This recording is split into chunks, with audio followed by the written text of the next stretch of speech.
ओम शांति। 1 अगस्त 2022 बाबा के आज के महावाक्य हैं।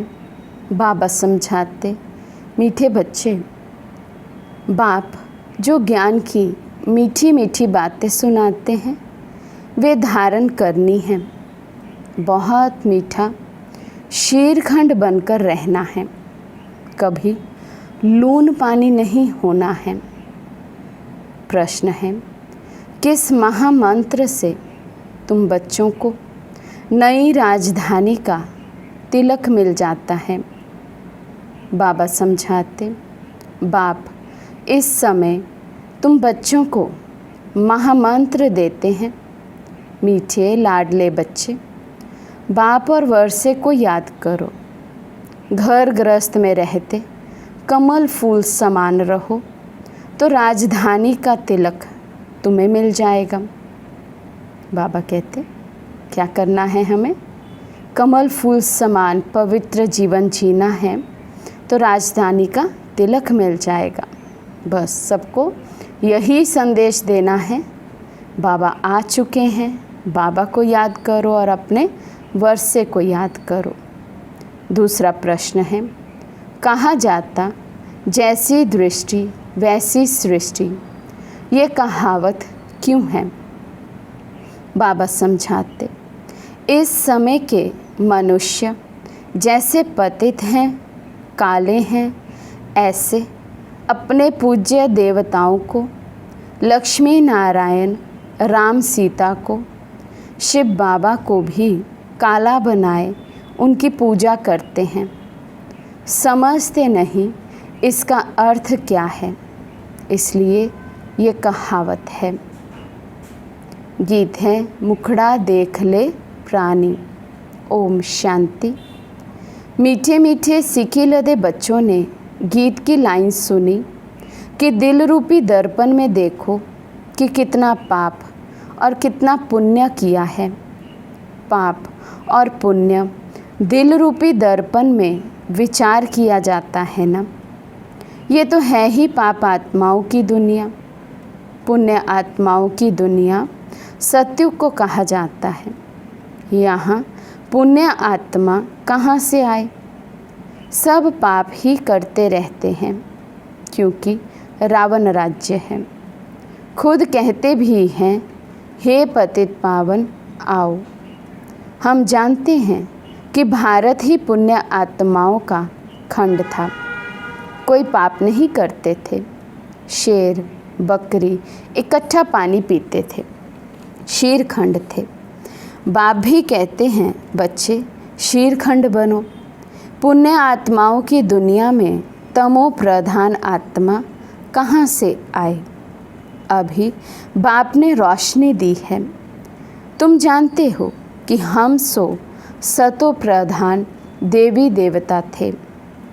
उन्हों की महिमा ही है सर्वगुण संपन्न 16 कला संपूर्ण। हम खुद भी उनकी महिमा करते हैं। मनुष्य कहते हैं, मुझ निर्गुण हारे में कोई गुण नहीं। प्रभु आप आकर जब हम पर तरस करो तब हम भी ऐसे बन सकते हैं। ये आत्मा ने कहा। आत्मा समझती है इस समय हम पाप आत्मा हैं। पुण्य आत्मा तो देवी देवताएं हैं जो पूजे जाते हैं। बाबा कहते पुण्य आत्माएं तो देवी देवता हैं। ये मनुष्य आत्माएं समझती हैं, पुकारती रहती हैं, हे प्रभु आओ। हम निर्गुण हारे में कोई गुण नहीं है। जब आप आएंगे हम पर तरस करेंगे, हमें ज्ञान और योग सिखलाएंगे, हम में गुणों की धारणा होगी। सभी जाकर देवताओं के चरण पर झुकते हैं। साधु संत आदि भी तीर्थों पर जाते हैं। अमरनाथ श्रीनाथ द्वारे जाते हैं। तो ये है ही पाप आत्माओं की दुनिया। भारत ही पुण्य आत्माओं की दुनिया थी। जब लक्ष्मी नारायण का राज्य था, उनको ही कहा जाता है स्वर्ग। मनुष्य मरते हैं तो कहते हैं स्वर्ग गया, परंतु स्वर्ग है कहाँ? स्वर्ग जब था तब सतयुग था। मनुष्यों को तो जो आता है सो कह देते हैं, समझते कुछ भी नहीं। स्वर्ग में गया तो ज़रूर नरक में था। सन्यासी मरते हैं तो कहते हैं ज्योति ज्योत समाया, तो फ़र्क हो गया ना। ज्योति में समाया माना, फिर यहाँ आना नहीं है। तुम जानते हो जहाँ हम आत्माएं रहती हैं उसे निर्वाण धाम कहा जाता है। वैकुंठ को निर्वाण धाम नहीं कहेंगे। बच्चों को बहुत मीठी मीठी ज्ञान की बातें सुनाते हैं जो बहुत अच्छी रीति धारण करनी चाहिए। तुम जानते हो बाबा आए हैं हमको वैकुंठ का रास्ता बताने। बाप आए हैं राजयोग सिखलाने। पावन दुनिया का मार्ग बताए गाइड बन ले जाते हैं। बरोबर विनाश भी सामने खड़ा है। विनाश होता है पुरानी दुनिया का। पुरानी दुनिया में ही उपद्रव आदि होते हैं। तो बाबा कितना मीठा है, अंधों की लाठी बनते हैं। मनुष्य तो घोर अंधियारे में धक्का खाते रहते हैं। गाया जाता है ब्रह्मा का दिन और ब्रह्मा की रात। ब्रह्मा तो यहाँ है ना, बाप आते ही हैं रात को दिन बनाने के लिए। आधा कल्प है रात, आधा कल्प है दिन। अभी तुमको मालूम हो गया है। वे तो समझते हैं कलयुग अर्जुन बच्चा है। कभी कभी कहते हैं इस दुनिया का विनाश होना है, परंतु समझते कुछ भी नहीं हैं। आजकल तो मुश्किल घर बार छोड़ते हैं। कोई कारण हो गया तो घर से जाकर सन्यासी बन जाते हैं। बीच में गवर्नमेंट ने ऑर्डिनेंस निकाला था कि सन्यासियों को भी लाइसेंस होना चाहिए। ऐसे थोड़ी कि जो घर से रूठे वे जाकर सन्यासी बने। मुफ्त में बहुत माल मिल जाते हैं। वे है हद का सन्यास, तुम्हारा है बेहद का सन्यास। इस समय सारी दुनिया पतित है, उनको फिर पावन बनाना एक पतित पावन बाप का ही काम है। सतयुग में पवित्र ग्रस्त धर्म था। लक्ष्मी नारायण के चित्र भी हैं। देवी देवताओं की महिमा गाते हैं ना। सर्वगुण संपन्न उनका है हठ योग कर्म संन्यास। लेकिन कर्म का संन्यास तो हो ना सके। कर्म के बिना तो मनुष्य एक सेकंड भी रह नहीं सकता। कर्म संन्यास अक्षर ही रॉन्ग है। ये है कर्म योग, राजयोग। तुम सूर्यवंशी देवी देवता थे, तुम जान गए हैं कि हमको 84 जन्म लेने पड़ते हैं। वर्ण भी गाए जाते हैं। ब्राह्मण वर्ण का किसी को पता नहीं है। बाप तुम बच्चों को महामंत्र देते हैं कि बाप और वर्षे को याद करते रहो तो तुमको राजधानी का तिलक मिल जाएगा। मीठे मीठे लाडले बच्चे घर गृहस्थ में रहते कमल फूल समान रहो। जितना प्यार से काम निकल सकता है उतना क्रोध से नहीं। बहुत मीठा बनो। बाप की याद में सदैव मुस्कुराते रहो। देवताओं के चित्र देखो कितने हर्षित रहते हैं। अभी तुम जानते हो वे तो हम ही थे। हम सो देवता थे, फिर सो क्षत्रिय वैश्य शूद्र बने। अब हम संगम पर ब्रह्मा मुख वंशावली बने हैं। ब्रह्मा मुख वंशावली सो ईश्वरी वंशी। बाप का वर्षा मिलता है मुक्ति और जीवन मुक्ति। ये भी तुम जानते हो जब देवी देवताओं का राज्य था तो और कोई धर्म नहीं था, चंद्रवंशी भी नहीं थे। ये तो समझने की बात है ना, क्योंकि देवी देवता घराना अर्थात सतयुग सूर्यवंशी। बाबा कहते चंद्रवंशी भी उस समय नहीं थे। हम सो का अर्थ भी उन्होंने आत्मा सो परमात्मा निकाल लिया, जबकि हम सो का अर्थ क्या है? हम सो आत्माएं ही देवी देवता घराने की अर्थात सूर्यवंशी थी। फिर हम सो ही सीढ़ी उतरते उतरते अनेक वर्णों से क्रॉस करते करते लास्ट में शूद्र वर्ण में आते और फिर शूद्र से बाबा हमें ब्राह्मण बनाते। तो बाबा कहते, अभी तो तुम जानते हो हम सो देवता, फिर क्षत्रिय, वैश्य, शूद्र बने। ये आत्मा कहती है, हम आत्मा पवित्र थी तो शरीर भी पवित्र थे। वे है ही वाइसलेस वर्ल्ड, ये है विशेष वर्ल्ड, दुख धाम, सुख धाम और शांति धाम, जहाँ हम सब आत्माएं रहती हैं। कहते हैं हम सब चीनी हिंदू भाई भाई हैं, परंतु अर्थ भी तो समझे ना। आज भाई भाई कहते, कल बंदूक लगाते रहते हैं। आत्माएं तो सब ब्रदर्स हैं।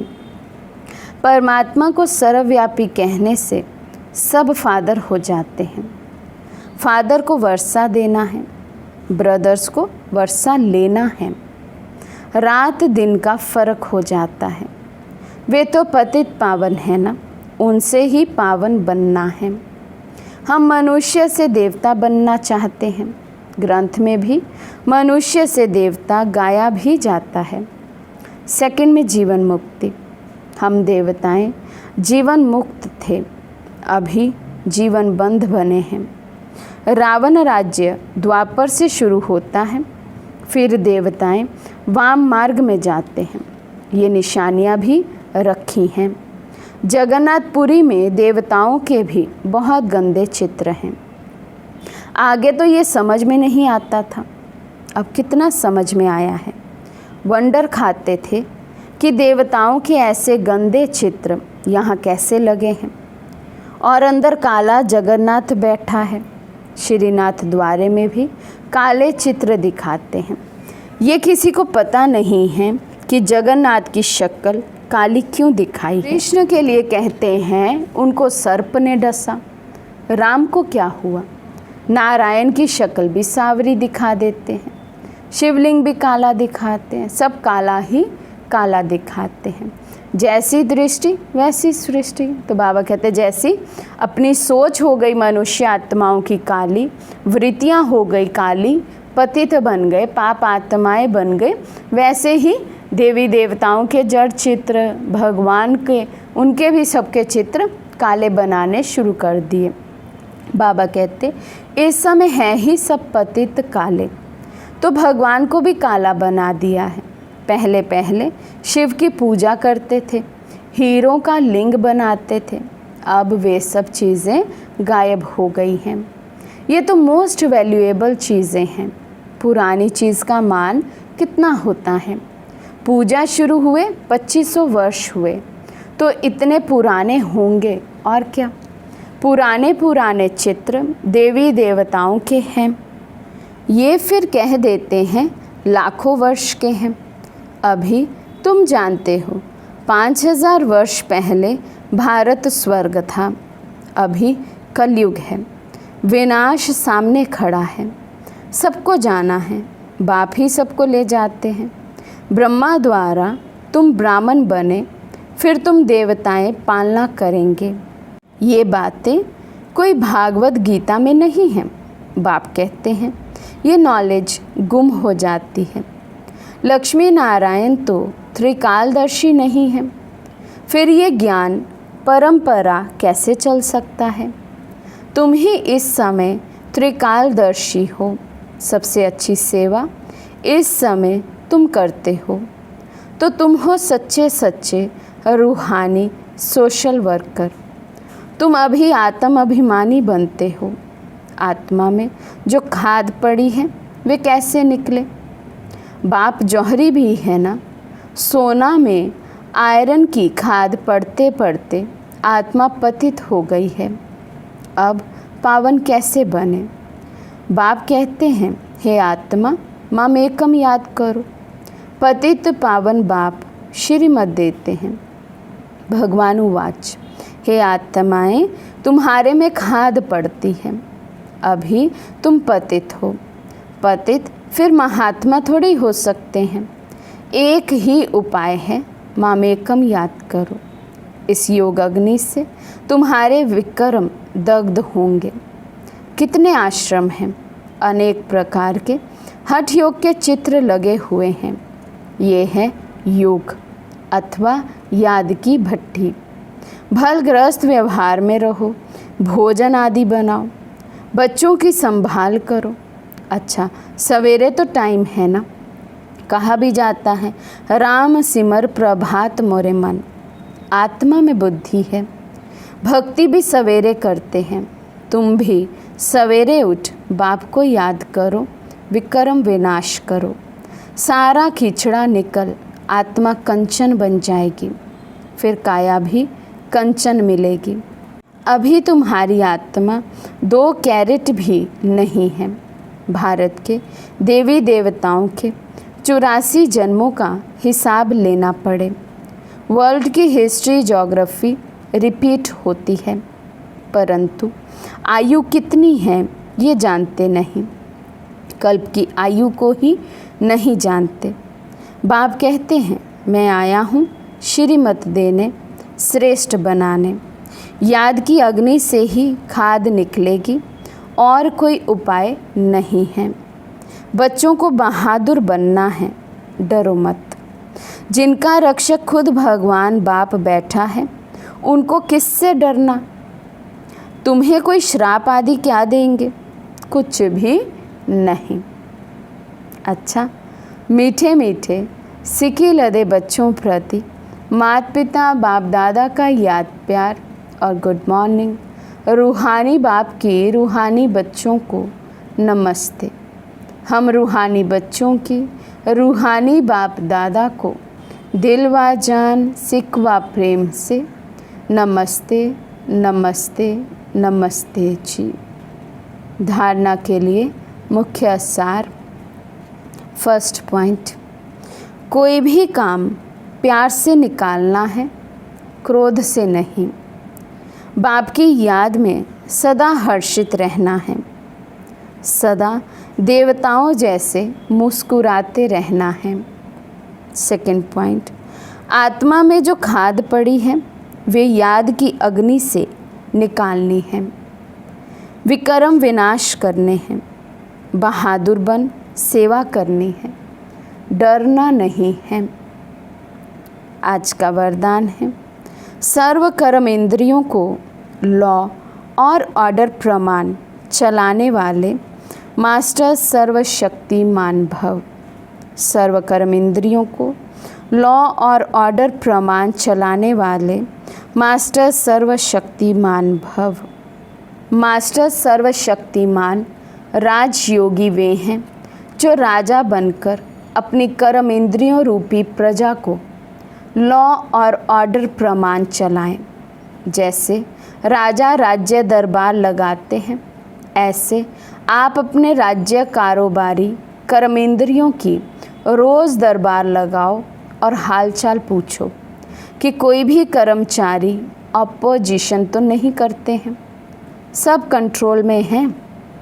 जो मास्टर सर्वशक्तिमान हैं, उन्हें एक भी कर्मेंद्रिय कभी धोखा नहीं दे सकती। स्टॉप कहा तो स्टॉप। स्लोगन है, समय पर सर्व शक्तियों को कार्य में लगाना ही मास्टर सर्वशक्तिमान बनना है। समय पर सर्व शक्तियों को कार्य में लगाना ही मास्टर सर्वशक्तिमान बनना है। मातेश्वरी जी के अनमोल महावाक्य।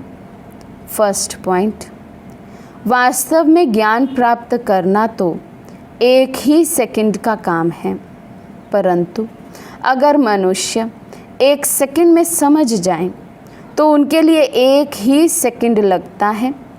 सिर्फ अपने स्वधर्म में जान जावें कि मैं असल में शांत स्वरूप आत्मा हूँ और परमात्मा की संतान हूँ। अब ये समझना तो एक सेकंड की बात है, परंतु इसमें निश्चय करने में कोई हठ योग, कोई जप तप, कोई भी प्रकार का साधन करना कोई ज़रूरत नहीं है। बस सिर्फ अपने ओरिजिनल अपने रूप को पकड़ो। बाकी हम जो इतने पुरुषार्थ कर रहे हैं वो किसके लिए? अब इस पर समझाया जाता है, हम जो इतना पुरुषार्थ कर रहे हैं वो सिर्फ इतनी बात पर ही कर रहे हैं, जैसे अपनी प्रैक्टिकल जीवन को बनाना है तो अपने इस बॉडी कॉन्शियस से पूरा निकलना है। असल में सोल कॉन्शियस रूप में स्थित होने व इन दैवी गुणों को धारण करने में मेहनत अवश्य लगती है। इसमें हम हर समय हर कदम पर सावधान रहते हैं। अब जितना हम माया से सावधान रहेंगे तो भल कितनी भी घटनाएं सामने आएंगी मगर हमारा सामना नहीं कर सकेंगी। माया सामना तब करती है जब हम अपने आप को विस्मृत करते हैं। अब ये जो इतनी मार्जिन है सिर्फ प्रैक्टिकल लाइफ बनाने की, बाकी ज्ञान तो सेकंड की बात है। सेकंड पॉइंट, ये अपना ईश्वरीय ज्ञान अपनी बुद्धि से नहीं निकला हुआ है, ना कोई अपनी समझ अथवा कल्पना है अथवा संकल्प है, परंतु ये ज्ञान सारी सृष्टि का जो रचता है उस द्वारा सुना हुआ ज्ञान है और साथ साथ सुनकर अनुभव और विवेक में जो लाया जाता है वो प्रैक्टिकल आपको सुना रहे हैं। अगर अपने विवेक की बात होती तो सिर्फ अपने पास चलती, परंतु ये तो परमात्मा द्वारा सुन अपने विवेक से अनुभव से धारण करते हैं। जो बात धारण करते हैं वो ज़रूर जब विवेक और अनुभव में आती है तब अपनी मानी जाती है। ये बात भी इन द्वारा हम जान चुके हैं। तो परमात्मा की रचना क्या है? परमात्मा क्या है? बाकी कोई अपने संकल्प की बात नहीं है। अगर होती तो अपने मन में उत्पन्न होती। इसलिए जो अपने को स्वयं परमात्मा द्वारा मुख्य धारणा योग्य पॉइंट मिली हुई है वो है मुख्य योग लगाना। परंतु योग के पहले ज्ञान चाहिए। योग करने के लिए पहले ज्ञान क्यों कहते हैं? पहले सोचना, समझना और बाद में योग लगाना। हमेशा ऐसे कहा जाता है, पहले समझ चाहिए, नहीं तो उल्टा कर्म चलेगा। इसलिए पहले ज्ञान ज़रूरी है। ज्ञान एक ऊंची स्टेज है जिसको जानने के लिए बुद्धि चाहिए, क्योंकि ऊंचे ते ऊंचे परमात्मा हमको पढ़ा रहे हैं। अच्छा, ओम शांति।